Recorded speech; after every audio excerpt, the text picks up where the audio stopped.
अस्सलाम वालेकुम। आज हम पढ़ने जा रहे हैं पीडियाट्रिक्स के बारे में। पीडियाट्रिक्स में जो सबसे ज़्यादा इम्पॉर्टेंट चीज़ वो ये है कि आप जब वार्ड जाते हैं तो हिस्ट्री लेना काफ़ी टफ़ लगता है बच्चों को।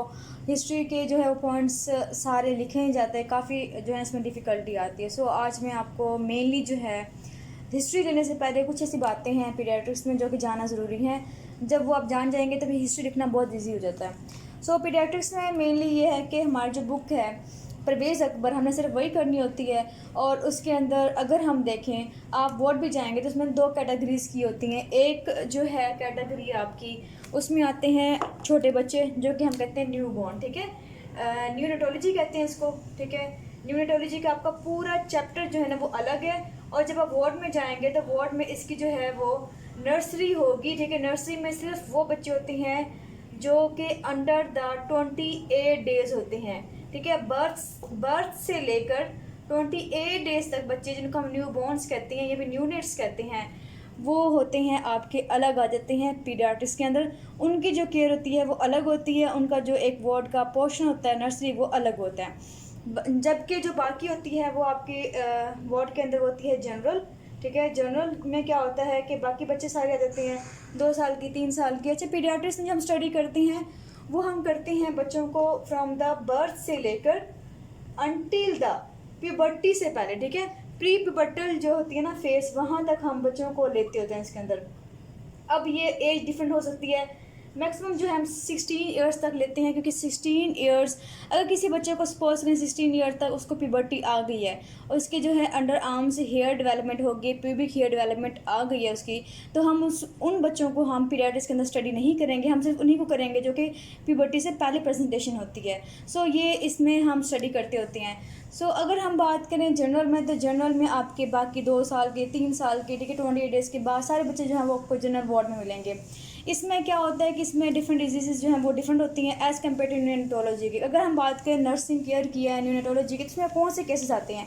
आपके बुक में भी न्यूनेट्स का जो चैप्टर है वो अलग है। अच्छा, अगर हम देखें उसमें कौन कौन से मेनली जो आते हैं, मतलब पेशेंट्स आते हैं आपके वार्ड में या आपके जो इम्पोर्टेंट है वो ये है कि इसमें ना आपके आते हैं एस्फिक्सिया के पेशेंट। एक्सफिक्सिया क्या होता है कि अगर ये आपसे क्वेश्चन पूछते हैं, बल्कि आपको बार बार पूछा जाता है कि आपके वार्ड में नर्सिंग केयर में जो है मोस्टली बच्चे कौन सी प्रेजेंटेशन होती है, जो वो एस्फिक्सिया के होते हैं या फिर जॉन्डिस के होते हैं, ठीक है। जैसे बच्चे पैदा होते हैं उनको अगर जो है एस्फिक्सिया हो जाए, ठीक है, या फिर उनके जो है वो जॉन्डिस डेवलप कर जाए, या फिर आपको एक और भी होगा रेस्पिरेटरी डिस्ट्रेस, ठीक है। रेस्पिरेटरी डिस्ट्रेस ऐसा प्रेजेंट करते हैं। और इसके अलावा जो है अगर हम बात करें मज़ीद तो डिलेड क्रायर के साथ, ठीक है, डिलेड क्रायर के साथ प्रेजेंटेशन जो होती है वो होती है। इसके अलावा अगर हम बात करें तो फिट्स के साथ आते हैं, ठीक है। छोटे बच्चे आते हैं, उनको फीवर हुआ, फीवर हो भी सकता है, फीवर नहीं भी हो सकता बच्चों में न्यूनर्स के अंदर। सो उनको होते हैं फिट्स डेवलप, तो फिट्स के साथ आ सकते हैं। थर्ड चीज़ जो आती है वो होती है अक्यूट डायरिया के साथ आ सकते हैं, ठीक है। अक्यूट डायरिया के साथ जो है वो छोटे बच्चे आ सकते हैं। सो ये जो है इसकी मेनली जो है इसकी प्रेजेंटेशन है, ये जो है मतलब मेनली जो आ रहे होते हैं बच्चे वो इसी के साथ ही होते हैं। आप जब जाएंगे वार्ड में तो आपने लास्ट में जाके नर्सिंग केयर में जो बच्चे होते हैं आपने वो जाके लास्ट में सबको देखना है कि कौन कौन से केसेस जो हैं वो मेनली इसके अंदर आए हुए हैं। इसके अलावा एक और बात है कि इसके अंदर प्री मेच्योरिटी के बहुत से केसेस आते हैं। प्री मेच्योरिटी जितनी बच्चे आते हैं वो सारे के सारे उनको कॉम्प्लिकेशन होती है, वो लो फॉर द मतलब अपनी जो है उनकी गैस्ट्रेशन सपोज करें कि वो 9th मंथ में होते हैं नॉर्मली, लेकिन अगर उससे पहले उनकी जो है वो डिलीवरी होती है 7 मंथ पे या फिर 8 मंथ पे, तो प्री मेच्योर होती हैं। तो उनको जो है वो रिससिटेट करना होता है, उनकी क्राई नहीं होती, उनको बहुत से प्रॉब्लम्स होते हैं। अच्छा, इसके अलावा जो पेशेंट आते हैं वो आते हैं न्यूनेटल सीजर के साथ आ सकते हैं। और इसके अलावा कोई ट्रॉमा हो गया, बर्थ ट्रॉमा हो गया तब भी आ सकता है। और डायबिटिक मदर के जो बच्चे होते हैं वो भी आ सकते हैं, क्योंकि वो बहुत काफ़ी बड़े होते हैं। सो उनको जो है डिलीवरी के टाइम कोई इंजरी हो सकती है, सो वो प्रेजेंटेशन भी उनकी हो सकती है। सो ये सारे बच्चे आपको जो हैं वो वार्ड मिलेंगे। अब इसमें जो न्यूनेट्स वाले पेशेंट होते हैं वो होती हैं फोटोथेरेपी के अंडर होते हैं। सो आप जब जाएंगे वार्ड में तो आप देखेंगे कि कुछ बच्चों को जो है ना वो ब्लू लाइट के अंदर रखा हुआ है और उनके आइज़ को क्लोज किया हुआ है। सो वो बच्चे होते हैं जॉन्डिस के, जो कि जॉन्डिस 2 तरह का होता है, आपको पता है कि फिजियोलॉजिकल भी होता है और पैथोलॉजिकल भी होता है। सो जो फिजियोलॉजिकल वाले होते हैं मेनली वो जो स्टार्ट में आते हैं वो फिजियोलॉजिकल ही होते हैं मेनली, या फिर 14 to 15 डेज़ के बाद अगर परसिस्ट करे तो उसके बाद हम कहते हैं कि पैथोलॉजिकल है। कुछ और क्राइटेरियाज भी हैं, उसके अकॉर्डिंग हम जज करते हैं उसको। सो जॉर्डन से पेशेंट जो होते हैं वो वहाँ पे पाए जाते हैं। एस्फीजिया के जो हैं उनको वेंटिलेशन के ऊपर भी होते हैं, ठीक है, वो वहाँ होती हैं।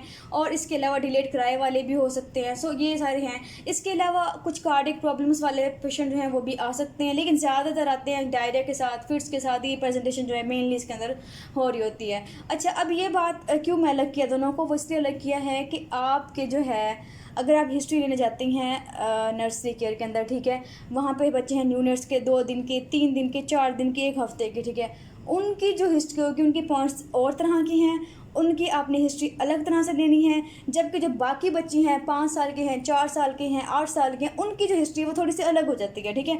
सो हम दोनों की हिस्ट्री को हम लेके चलेंगे कि हमने क्या क्या जो है, किस तरह जो है हमने लेके चलना है और किस तरह हमने मेयर करना है। अच्छा, न्यूरोलॉजी की जो हिस्ट्री है वो हम बाद में पढ़ेंगे, लेकिन जो जनरल है, बाकी जो बच्चे हैं इससे बड़ी एज के 28 एज के बाद की जो प्रेजेंटेशन होती है, उनकी हम हिस्ट्री जो है वो हम पहले ले लेते हैं कि उसमें कौन कौन से पॉइंट हमें मेंशन करना बहुत ज़रूरी है।